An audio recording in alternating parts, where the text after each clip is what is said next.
Hello everyone, welcome to Star IQ के video platform पे आप सभी का बहुत बहुत स्वागत है। 5 मार्च 2023 के हरियाणा करंट अफेयर इस पर्टिकुलर वीडियो में हम पढ़ने वाले हैं। आइए सेशन की शुरुआत करते हैं। अगर आपने अभी तक स्टार आईक्यू चैनल को सब्सक्राइब नहीं किया है तो कर लीजिएगा, अपने दोस्तों को शेयर ज़रूर करिएगा इस पर्टिकुलर यूट्यूब चैनल को। कल आपसे एक सवाल पूछा था, उसका सही जवाब क्या होगा? उत्तर भारत का पहला परमाणु संयंत्र कहाँ स्थापित होगा? तो इस सवाल का ठीक आंसर था फतेहवार डिस्ट्रिक्ट के अंदर गोरखपुर गांव में। आज का जो पहला करंट अफेयर है वो क्या है कि गुरुग्राम के सेक्टर 84 में हेलीपोर्ट कौन सी कंपनी स्थापित करेगी? शायद आपको याद होगा, बीते दिनों से हमने करंट अफेयर पढ़ा है, बहुत ढंग से पढ़ा है। और करंट अफेयर हम लोगों ने ये पढ़ा है कि गुरुग्राम के अंदर हमारी एक कंपनी है जो सेटअप करने जा रही है हेलीपैड। एक्चुअली पूरे भारत में 5 हेलीपैड बनेंगे, आप लोगों को ये तो पता होगा। और उन 5 हेलीपैड में से एक सबसे पहला हेलीपैड है वो गुरुग्राम में बनेगा। और गुरुग्राम के सेक्टर 84 में इसको पवन हंस कंपनी है ये बनाने वाली है, यानी कि ऑप्शन नंबर बी इस सवाल का ठीक है। अच्छा, ये बॉइंग भी मैंने ऑप्शन में दिया है। अगर आपको याद है तो बीते दिनों में मैंने करंट अफेयर पढ़ाया था, गुरुग्राम के अंदर एक सेंटर सेटअप करने वाली है बॉइंग कंपनी। ये अमेरिका की कंपनी है, ये बहुत बड़ी कंपनी है इवन अमेरिका की। तो अभी भारत के अंदर भी सर्विसेज जो है वो बॉइंग की मिलनी स्टार्ट होगी। तो भारत का पहला सर्विस सेंटर बॉइंग का गुरुग्राम में ही सेटअप होगा। ये Pawan Hans limited company basically India में हेलीकॉप्टर बनाती है, ये तो खैर आप लोगों को बहुत अच्छे से पता होगा। और दुष्यंत चौटाला ने अभी थोड़े समय पहले ही इसकी घोषणा की थी। 31 जनवरी 2023 को एक बैठक हुई थी, वहाँ पे भी इसकी जानकारी दी थी। और एयर इंडिया 3,500 करोड़ रुपए का निवेश करने की तैयारी में है। और गुरुग्राम के सेक्टर 84 में पवन हंस लिमिटेड जो है ना मेनली ये हेलीकॉप्टर बनाएगी। इसके अलावा एक बात मैं बता देता हूँ कि ये हेलीपैड बनाएगी।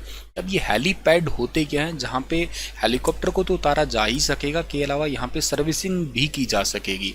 और इसी में हरियाणा के हिसार की एक यूनिवर्सिटी है, गुरु जम्बेश्वर यूनिवर्सिटी है, और हिसार क्लस्टर के साथ मिलके ये आगे बढ़ेंगे। मतलब ये जीजे यूनिवर्सिटी भी इसके साथ एमओयू कर रही है। रीजनल कनेक्टिविटी स्कीम के तहत भी हरियाणा के उत्तरी राज्यों के साथ में इसको जोड़ा जाएगा। कैबिन क्रू की ट्रेनिंग है। इसके अलावा पातली, हाजीपुर और एटीएल सोहाना में अकादमी खोलने का भी सुझाव है हरियाणा सरकार की तरफ से। बात अगर करता हूं पवन हंस लिमिटेड कंपनी की, तो इसका हेडक्वार्टर नोएडा में है, यूपी में। इसकी स्थापना 15 अक्टूबर 1985 को हुई थी, ये याद रखना आप लोग। अगला जो सवाल आपका है कि यह नियम हरियाणा सिविल सेवा वेतन नियम है, एक द्वितीय संशोधन 2016। इस नियम को अब किस नाम से जाना जाएगा? एक नया नियम है आपका, और इस नियम में अभी हाल ही में संशोधन किया गया है, यानी कि हरियाणा सिविल सर्विसेज पे सेकंड अमेंडमेंट रूल्स 2016 का नाम बदल के कर दिया हरियाणा सिविल सेवा वेतन द्वितीय संशोधन 2022 कर दिया इसका नाम। यानी कि ऑप्शन नंबर बी जो है सवाल का बिल्कुल ठीक है। 2 फरवरी 2023 को हरियाणा के मुख्यमंत्री जी ने चंडीगढ़ के अंदर एक मंत्रिमंडल की अध्यक्षता में एक बैठक हुई थी और उसके अंदर इसको स्वीकृति दी थी। और अब जो है ना ये फाइनल लागू भी हो गया है, याद रखिएगा। अब इसका नया नाम 2022 हो चुका है। हरियाणा सिविल सेवा नियम 2016 के संशोधन का नया नाम बदल दिया है। इसके अलावा 56 में से अंशदायी भविष्य निधि और परिभाषित अंशदायी पेंशन योजना के तहत जो है ना पुनः नियोजन वेतन पर भी कार्यक्रम में हरियाणा सरकार ने बेसिकली घोषणा की है। मोटे तौर पे एक जो है ना पेंशन से संबंधित ये नियम है, और उसका जो है मतलब वक्त के साथ में जो बदलाव होता है, पेंशन्स के रूल्स होते हैं वो ज़रूरी होते हैं बदलने। पहले ये 2016 था रूल, और अब बदल के 2022 हो गया। आप जस्ट इस नियम का नाम ही याद रख लीजिएगा, इतना ही ज़रूरी होगा आपके एग्ज़ाम पर्सपेक्टिव। मुख्य सचिव संजीव कौशल ने बताया है कि अब संरचनात्मक डिजाइन और कार्य के दायरे में संशोधन के मामले में सक्षम प्राधिकारी निर्णय लेंगे। यदि आवंटित कार्य की लागत 1 करोड़ रुपए से कम है तो इस स्थिति में कितने परसेंटेज तक इंजीनियर इन चीफ निर्णय ले सकेंगे? तो 30% तक है तो उसमें इंजीनियर इन चीफ जो है ना वो निर्णय ले सकेंगे। मतलब हरियाणा के अंदर योजनाओं के लिए कॉन्ट्रैक्ट समझौते में एनहांसमेंट के लिए नए रूल्स है वो जारी किए गए हैं। 1 फरवरी को इसकी एक मीटिंग हुई थी, वहाँ पे इसमें बात हुई थी, और फाइनली अब ये जारी हो चुके हैं हरियाणा में। इसका मतलब तो साधारण सा यही हुआ कि अगर कोई भी काम बांटा हुआ है उसके अगर लागत 1 करोड़ रुपए से कम है तो इसमें तकरीबन 30% तक जो इंजीनियर इन चीफ है वो निर्णय ले सकेंगे। 30% से 50% तक विभाग के प्रशासनिक सचिव निर्णय लेंगे और 50 से ज़्यादा वाले मामले कोई भी हैं उसमें मुख्यमंत्री जी की अध्यक्षता वाली कैबिनेट सब कमेटी जो है ना इसमें हिस्सा लेगी और वही निर्णय लेगी। इसके अलावा 1 करोड़ रुपए से अधिक अगर आता है तो इस स्थिति में 10% तक में जो है ना वो प्रशासनिक सचिव है, 10 से 20 के बीच में मुख्य सचिव ले सकते हैं और उसके बाद अगर आता है तो मुख्यमंत्री जी की अध्यक्षता वाली कमेटी ही उसका निर्णय लेगी। ये सुपर इंपॉर्टेंट क्वेश्चन है एग्जाम पर्सपेक्टिव, इसको आप कॉपी पे लिख भी सकते हैं, एग्जाम के लिए बहुत ज़रूरी है ये सवाल। हाल ही में मुख्यमंत्री जी ने टीबी रोग से ग्रस्त कितने मरीजों को गोद लिया है? तो टीबी रोग से ग्रस्त अभी हाल ही में 5 मरीजों को मुख्यमंत्री जी ने गोद लिया है। प्रधानमंत्री टीबी मुक्त भारत अभियान के तहत जो है 5 मरीजों को गोद लिया है मुख्यमंत्री जी ने। वैसे मैं आपको बता देता हूं कि 2025 तक भारत सरकार का और हरियाणा सरकार का टारगेट है हरियाणा को टीबी मुक्त करना। हरियाणा का और भारत का टारगेट भी 2025 का ही है ताकि पूरे भारत को टीबी से मुक्त किया जा सके।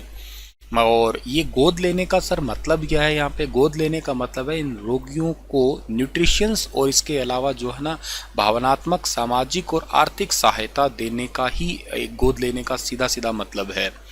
आपको दीपा मलिक से संबंधित एक थोड़े समय पहले मैंने करंट अफेयर पढ़ाया होगा। दीपा मलिक ने भी कुछ ऐसे ही एक निक्षय अभियान है उसमें ऐड हुई थी वो, और 2022 में प्रधानमंत्री नरेंद्र मोदी ने टीबी मुक्त भारत अभियान की शुरुआत की थी और यहाँ पे एक निक्षय जीरो पोर्टल स्टार्ट किया था जिसमें जितने भी रोगी हैं, टीबी के रोगी हैं, इनको बेसिकली इस पोर्टल पे पोषण संबंधी सहायता दी जाती है, जांच की सहायता दी जाती है, व्यावसायिक सहायता दी जाती है और इन मरीजों को 1 साल तक मासिक स्पोर्टिव डाइट भी दी जाती है। 400 से 500 रुपये की राशि भी इनको दी जाती है। तो कोई भी इसमें निक्षय जीरो वेब पोर्टल पर ऐड हो सकता है, इनकी मदद कर सकता है। दीपा मलिक इसमें आगे आई थी और बहुत सारे लोग हैं। ऐसे ही हरियाणा के मुख्यमंत्री जी ने भी इसमें इसी निक्षय पोर्टल के थ्रू ही 5 मरीजों को गोद लिया है। किस यूनिवर्सिटी के शोधार्थी ने, यानी कि एक रिसर्चर हैं, इन्होंने पैर की मालिश करने वाले यंत्र का डिजाइन किया है जिसे हाल ही में पेटेंट मिला है? तो ये यूनिवर्सिटी है हरियाणा सेंट्रल यूनिवर्सिटी, यानी कि जो पहला ऑप्शन है वही ठीक रहेगा। प्रोफेसर टंकेश्वर कुमार को आप देख ही रहे होंगे। और अभी हाल ही में केंद्रीय विश्वविद्यालय के रिसर्चर ने ऐसा काम किया है। योग विभाग के प्रभारी डॉक्टर अजय पाल ने इसकी जानकारी दी है और जिन्होंने ये काम किया इनका नाम है प्रदीप कुमार। इन्होंने भारतीय एक्यूप्रेशर चिकित्सा से संबंधित एक यंत्र डिजाइन का पेटेंट लिया है जिसमें पैर की मालिश करने वाला फुट मसाजर यंत्र है जो लगातार बैठ कर काम करने वालों को जो है ना चुस्ती फुर्ती देने का काम करेगा। ये यंत्र है, ये डिवाइस है, कोई भी बिजली से काम नहीं करता, लकड़ी से बना हुआ है, बहुत ही हल्का सा है ये एक टाइप का यंत्र, ठीक है।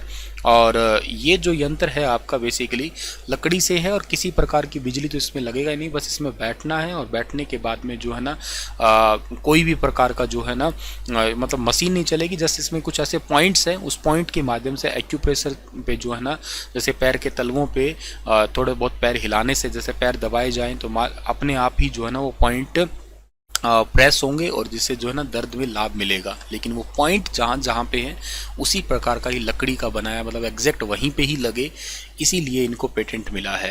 मतलब ये फुट मसाजर 2 से 3 मिनट के अभ्यास से ही जो है ना बेसिकली दर्द कम करने के लिए जाना जाता है।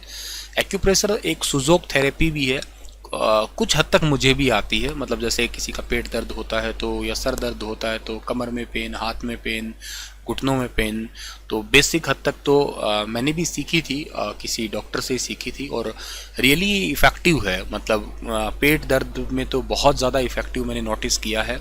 अक्सर मतलब किसी स्टूडेंट का या खुद का ही होने लग जाता है तो एक पॉइंट दबाने से बहुत जल्दी ठीक हो जाता है। या यूँ कहिएगा किसी का हाथ दर्द, कंधा दर्द, कंधा बेसिकली मेरे खुद की ही बड़ी प्रॉब्लम हो जाती है, मतलब बैठे बैठे कई सारे काम करते रहते तो ऐसे हो ही जाता है।